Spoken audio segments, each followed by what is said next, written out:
Je m'appelle Tonui, j'ai 24 ans, je suis de Tupoué et là je suis en Master 2 Géographie à l'Université de La Rochelle. Et j'étudie l'environnement littoral et les risques littoraux, notamment les risques liés à la mer.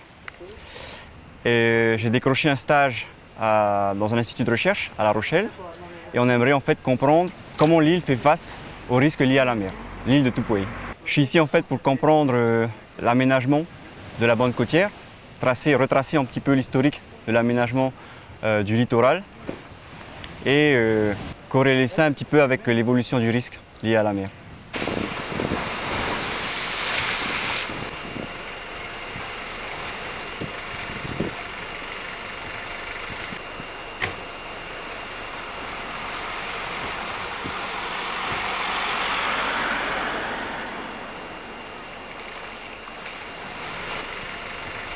Je vais prendre un cas particulier. Voilà, il y a eu en 2010 Oli, et on sait que Oli a causé beaucoup de dégâts. Et ce qui a causé beaucoup de dégâts, notamment, c'est la mer, parce qu'il y a eu submersion, du coup pénétration de la mer sur les terres et de l'érosion.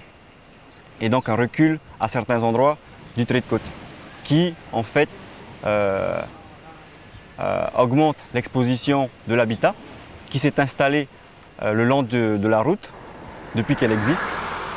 Et tout ça sont des facteurs en fait qui favorisent le risque et qui mettent en danger toutes les structures, toutes les habitations et plus loin les personnes.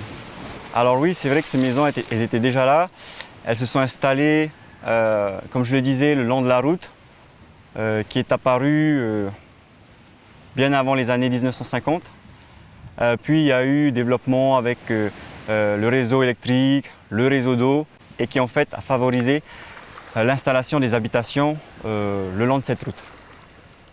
Du coup, des habitations qui sont exposées de plus en plus aux risques liés à la mer.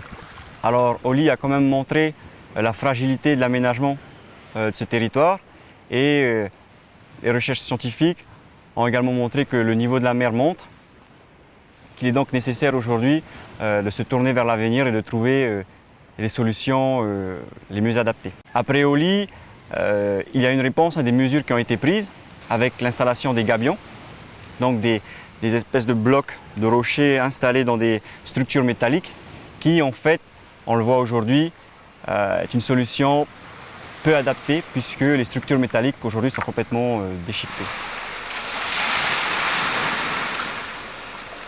Pour parler un petit peu des solutions, on a pensé à deux scénarios. Soit du coup, on laisse les habitations, la route, le réseau électrique et tout, là où ils sont situés actuellement. Et à ce moment-là, on fait face aux risques liés à la mer grâce à des ouvrages de défense bien conçus, adaptés au territoire. Ou bien on adopte le retrait stratégique avec le déplacement de la route vers l'intérieur de l'île, ainsi que les habitations, le réseau électrique, le réseau d'eau. Alors justement, c'était un petit peu l'objet de ma mission, c'était de voir un petit peu les atouts, les inconvénients et la faisabilité de ce scénario, avec notamment des entretiens auprès de la population pour récolter un petit peu leur avis, recueillir un petit peu leurs avis, leurs impressions et s'ils étaient prêts finalement à déménager et avoir une route plus à l'intérieur de l'île. Ce qu'il en ressort pour l'instant de manière générale, c'est que c'est faisable, que les principales difficultés qui pourraient être rencontrées seraient le problème foncier, parce que bien sûr à l'intérieur de l'île, nous avons des parcelles privées avec des propriétaires, l'indivision foncière, donc nous avons plusieurs propriétaires pour une parcelle, et surtout le coût financier en fait.